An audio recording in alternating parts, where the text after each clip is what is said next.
Hi there, I'm Mike. What I have for you today is Star Wars The Black Series Obi Wan Kenobi Jedi Knight. Before I get into the review, if you want to go ahead and give this video a like, it goes a long way to helping out the channel. Go ahead and take a look at a picture of him while I read the bio on the back of the box. Obi Wan Kenobi became a general in the Army of the Republic as the Clone Wars continued, having many adventures with Anakin Skywalker. That's not really an Attack of the Clones summary, which is what this is from. It's more of like a Clone Wars summary, which is just a weird choice to...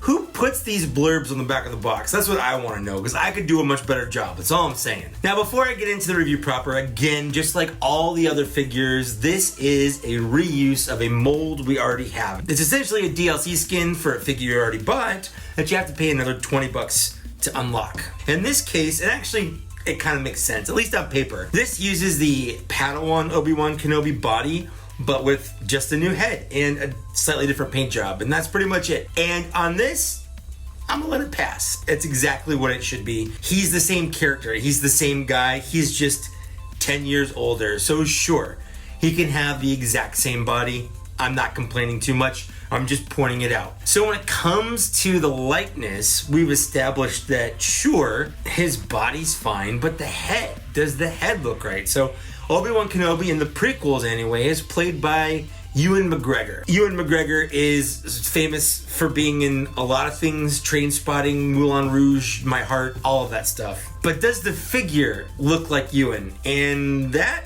is kind of up to debate. I don't think it does. I don't know what it is. Maybe it's the hair. I feel like the hair on mine sits too far back. Like he has a wig and it's sort of slipped back. There's even a noticeable gap behind the ear. I kind of want to boil the hair piece off and sort of try to re-glue it back on. But also, I don't think that the face is all that accurate. I think the face from the Clone Commander Obi Wan Kenobi, even though mine's super red, it still looks more accurate than this Obi Wan Kenobi. And I don't think either of them look as Ewan-like as the Padawan Obi Wan Kenobi. I think that has been the absolute best likeness so far, although I do prefer my Kenobi to be bearded. But the silhouette's right. It's not like I don't know this is Obi Wan Kenobi. I mean, I don't have to squint to see it, like I see it. But I feel like these days, Hasbro has set the bar so high that this one just doesn't meet the expectations that I've had based on previous figures released. So,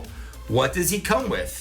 Well, much like the Obi Wan Kenobi from the Padawan and the Episode 3 Obi Wan Kenobi from 2014, he just comes with his lightsaber. Now, this is the Episode 2 accurate lightsaber, which looks very similar to his Episode 1 lightsaber. In fact, I had to look it up to make sure they weren't the same, and they're not the same, but they are identical for the most part. Basically, Obi Wan Kenobi lost his lightsaber in his duel to Darth Maul, and then he built a new one that looked pretty much identical to his old one. And then he lost that one in Episode 2, and he got a different one for Episode 3. The lightsaber itself is fine. It actually looks pretty good. It's molded great. It's got a lot of paint details. The blue blade pops off, pops on, very easy. It does also peg on to his belt, which is something we've not seen in this entire wave. No other figure that comes in this wave comes with a lightsaber that can peg in their belt. And it's so weird because, like, why wouldn't it? Why wouldn't it? What I do like about this is the quick attachment port that the lightsaber has isn't bulky and in the way like some of the other releases for Obi-Wan Kenobi have been. It still plugs in, it just doesn't stick out super noticeably far, and I appreciate that. So let's talk about what he should have come with, because that's all he's got. The main thing you might be noticing is the lack of a robe. Obi-Wan Kenobi loves taking off his robe before every fight. He's got a strip, he's just gotta take it off. That's my first step in a fight too. No one wants to fight a pantsless guy. The lack of a robe is noticeable because Obi-Wan legitimately spends, I would say, a good 80% of this movie wearing it. Not including one is just bizarre to me, especially when they've already got them made. They made one for old Obi-Wan Kenobi. Can't they just put that in here? Also, like Anakin, he gets an alternate lightsaber in Attack of the Clones. It would have been cool if they'd given us that lightsaber instead of this, well, along with this one. So we had two lightsabers, so you can recreate the arena battle scenes instead of just the blue lightsaber one. Also, being a Jedi, it would be cool if he came with some alternate hands for like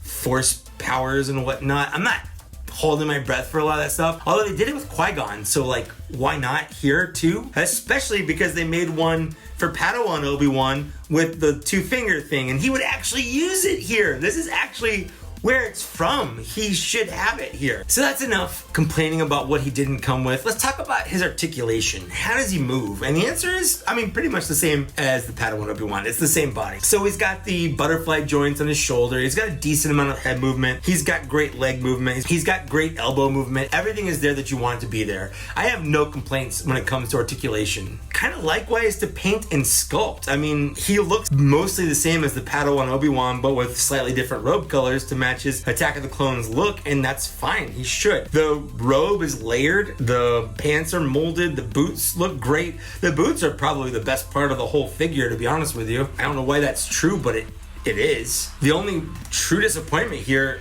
is the face. I just don't think it looks very much like Ewan McGregor. So let's talk about want and availability. Of course I want this. I want the trio of prequel Obi-Wans, and now I have them, although I really want them to redo episode 3 Obi-Wan, because that came out in 2014 and it has not aged well. In fact, next to this one, the head looks like a knockoff. I don't even mind, for the most part, that I'm buying a figure mostly that I already own, because again, it is the same character, just sort of aged up 10 years in the face, so it makes sense. I mean, if they're gonna do that with any character, at least this one makes sense. But the availability kind of sucks, especially with this figure. This one being one of the more popular ones from the wave. I actually ordered this from Amazon because I couldn't get it anywhere else. It was already sold out by the time that I wanted to order it.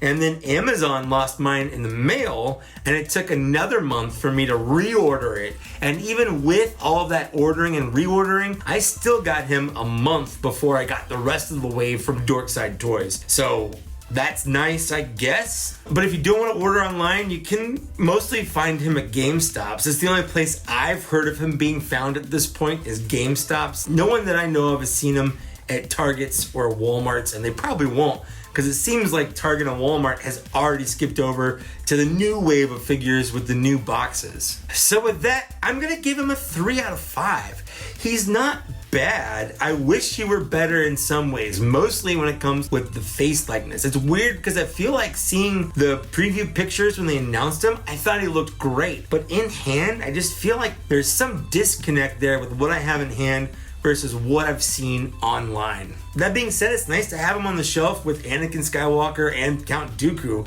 It's nice to kind of complete that little threesome from the end of Attack of the Clones. Now all we need is a prequels era accurate Yoda to kind of come in and do some ninja flips and whatnot when they lightsaber fight while these guys are unconscious on the floor. So with that, that is my review for Obi Wan Kenobi Jedi Knight. Let me know down in the downstairs area what you thought of my review. I love to read and respond to all the comments. I'd also like to take a moment to thank these people here for supporting me on Patreon at a Black Series level or higher. Thanks, it means a lot to me that you do that. If Patreon's not your thing, I do have a channel membership that you can join if you want to. Also, if you want to like, share, and subscribe, that goes a long way to helping out the channel. But with that, that's it. Thanks so much for watching. Thanks for getting this far, and I'll see you later.